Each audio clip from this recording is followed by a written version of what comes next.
नमस्कार दोस्तों, मैं आपका मित्र मुकेश खेड़ा और आज हम जो बात कर रहे हैं कोरोना वायरस जो हुआ अच्छा हुआ। और आप सभी शायद इस बात को सोचकर हैरान हो रहे होंगे कि कोरोना वायरस में अच्छा क्या है, कोरोना वायरस के आने से क्या अच्छा हुआ। परमात्मा जो भी करते हैं वो सही करते हैं, परमात्मा कुछ भी गलत नहीं करते हैं। अगर वायरस की दृष्टि से देखेंगे तो कोरोना जो है वो बहुत खतरनाक महामारी है, लेकिन अगर आप परमात्मा की दृष्टि से देखेंगे तो ये परमात्मा को पता है कि उन्होंने कोरोना वायरस को इस धरती के ऊपर क्यों भेजा।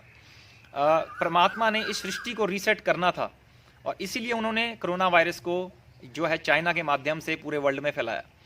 और परमात्मा खुद आके नहीं ऐसा काम कर सकते, लेकिन ऐसा हुआ क्यों, हम आज इसके ऊपर चर्चा करेंगे कि इसका रीज़न क्या है। परमात्मा जो भी करते हैं वो सही करते हैं, कभी गलत नहीं करते। एक छोटी सी स्टोरी से हम इसको समझने की कोशिश करेंगे। एक बार अकबर और बीरबल जो थे वो इकट्ठा बैठे थे और अकबर जो है वो अपनी तलवार को धार लगा रहे थे और बीरबल के पास हर समस्या का सॉल्यूशन तो होता ही था। तो जैसे ही वो धार लगा रहे थे तो अकबर का जो उंगली था वो कट गया। तो जैसे ही अकबर का उंगली कटा तो बीरबल ने बोला कि जो हुआ अच्छा हुआ। तो अकबर ने तुरंत ऑर्डर कर दिया कि बीरबल को कारावास में डाल दिया जाए और सुबह ही इसको फांसी दे दी जाए, क्योंकि यह जानता नहीं है कि किस बात को अच्छा कहना है और किस बात को बुरा कहना है। मेरी उंगली कटने के बावजूद भी ये बोल रहा है कि जो हुआ अच्छा हुआ। तो अगले दिन का फांसी का हुक्म हो गया और साथ ही साथ जो अकबर था वो शिकार के लिए जंगल में चला गया। जब वो जंगल में गया तो उसको आदिवासियों ने पकड़ लिया और उसकी बलि देने की बिल्कुल तैयारी वहाँ पे शुरू हो गई। वहाँ पे संगीत बजने लगा, नगाड़े बजने लगे। तो जब नगाड़े बज रहे थे और अकबर को नहलाने के लिए ले जाया गया बलि देने से पहले, तो वहाँ के जो सेवक थे वो सीधा वहाँ के सरदार के पास गए और उन्होंने वहाँ पे जाके बोला कि अकबर की बलि नहीं दी जा सकती, क्योंकि इसकी जो उंगली है ये कटी हुई है और यह पूर्ण बलि नहीं होगी, अपूर्ण बलि होगी, इसलिए इसकी बलि हम नहीं दे सकते, इसलिए इसको छोड़ देना उचित है। तो अकबर को छोड़ दिया गया और अकबर जैसे ही वापस आया, अगले दिन फांसी होनी थी बीरबल को, तो उन्होंने बीरबल को वापस बुला लिया और उसने बीरबल को बोला कि मेरे साथ ऐसा ऐसा हुआ और आपका बहुत बहुत धन्यवाद, क्योंकि अगर मेरी उंगली ना कटी होती तो आज उन्होंने मेरी जो है आहुति दे देनी थी। तो लेकिन उन्होंने पूछा बीरबल को कि बीरबल मुझे ये बताओ कि तुमने ये क्यों बोला कि जो हुआ अच्छा हुआ, और जब मैंने तेरे को कारावास में भी डाल दिया और तेरे को फांसी का हुक्म भी सुना दिया तब भी तुमने यही बोला था कि जो हुआ अच्छा हुआ। मेरे को ये बात तो समझ में आ गई कि मेरे साथ जो हुआ अच्छा हुआ, क्योंकि नहीं तो मेरी बलि दे दी जाती, लेकिन तुमने ये क्यों बोला कि तुम्हारे साथ जो हुआ अच्छा हुआ, क्योंकि मैंने तो तुम्हें फांसी की सज़ा सुनाई दी थी।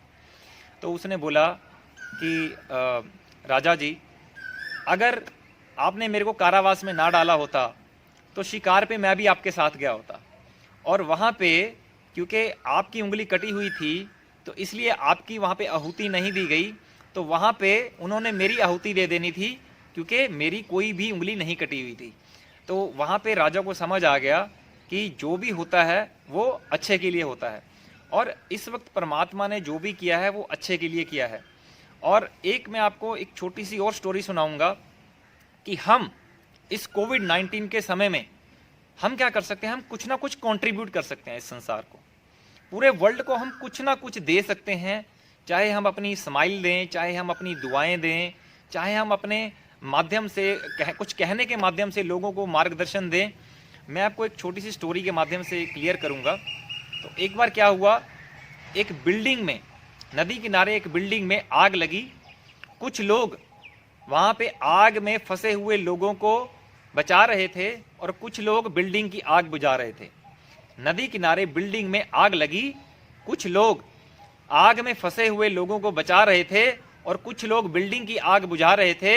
इतने में एक चिड़िया पानी भर अपनी चोंच में उस बिल्डिंग की आग बुझाने लगी। इतने में एक चिड़िया पानी भर अपनी चोंच में उस बिल्डिंग की आग बुझाने लगी। तो पास में पेड़ पे एक बंदर बैठा था, तो उस बंदर ने उस चिड़िया को बोला, अरे ओ मूर्ख चिड़िया, तुम्हारे इस चुल्लू भर पानी से इस जलती हुई बिल्डिंग का एक शोला भी ना बुझ पाएगा। अरे ओ मूर्ख चिड़िया, तुम्हारे इस चुल्लू भर पानी से इस जलती हुई बिल्डिंग का एक शोला भी ना बुझ पाएगा। तो चिड़िया बोली, मूर्ख मैं नहीं, मूर्ख तू है बंदर। मूर्ख मैं नहीं, मूर्ख तू है बंदर। चिड़िया बोली मुझे पता है, अरे ओ मूर्ख बंदर, मुझे पता है कि मेरे इस चुल्लू भर पानी से इस जलती हुई बिल्डिंग का एक शोला भी ना बुझ पाएगा। मुझे पता है कि मेरे इस चुल्लू भर पानी से इस जलती हुई बिल्डिंग का एक शोला भी ना बुझ पाएगा। लेकिन जब जब इस जलती हुई बिल्डिंग का इतिहास लिखा जाएगा, मेरा नाम आग लगाने वालों में नहीं, आग बुझाने वालों में लिखा जाएगा। तो फ्रेंड्स, कोविड-19 का भी इतिहास लिखा जाएगा, लेकिन उस इतिहास में आपने कंट्रीब्यूट क्या किया, तो आपका भी नाम सुनहरे अक्षरों में लिखा जाएगा। और मेरी ये अपील है पूरे वर्ल्ड को कि कोई भी व्यक्ति निराश ना हो, और जो भी व्यक्ति अपना जितना भी कंट्रीब्यूट कर सकता है, जिस भी तरीके से कर सकता है, वो कंट्रीब्यूट करे।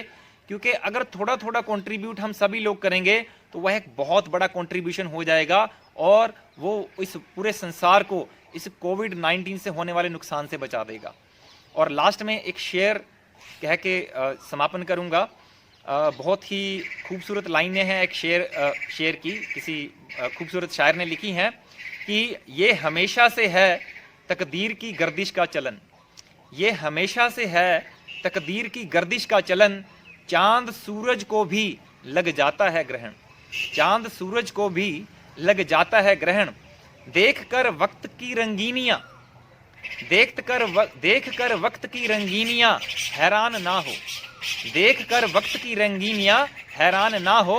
और आदमी तो वो है जो मुसीबत में भी परेशान ना हो, आदमी तो वो है जो मुसीबत में भी परेशान ना हो। तो इस मुसीबत की घड़ी में, इस कोरोना वायरस की घड़ी में आपको परेशान होने की जरूरत नहीं है। आप शांत रहिए, अपना कंट्रीब्यूशन दीजिए, पूरे संसार को आप जिस तरह से भी दे सकते हैं। और थोड़ा थोड़ा चेंज अगर हम सभी लेके आएंगे तो ये वर्ल्ड बहुत ज़बरदस्त तरीके से हम चेंज कर सकते हैं, और इस कोरोना वायरस की महामारी से मुक्त होते हुए पूरे वर्ल्ड को डिप्रेशन से बचा सकते हैं, और पूरे संसार के अंदर एक ज़बरदस्त चेंज हम थोड़ा थोड़ा कंट्रीब्यूट करके ला सकते हैं। इन्हीं शब्दों के साथ बहुत बहुत धन्यवाद। Thank you very much.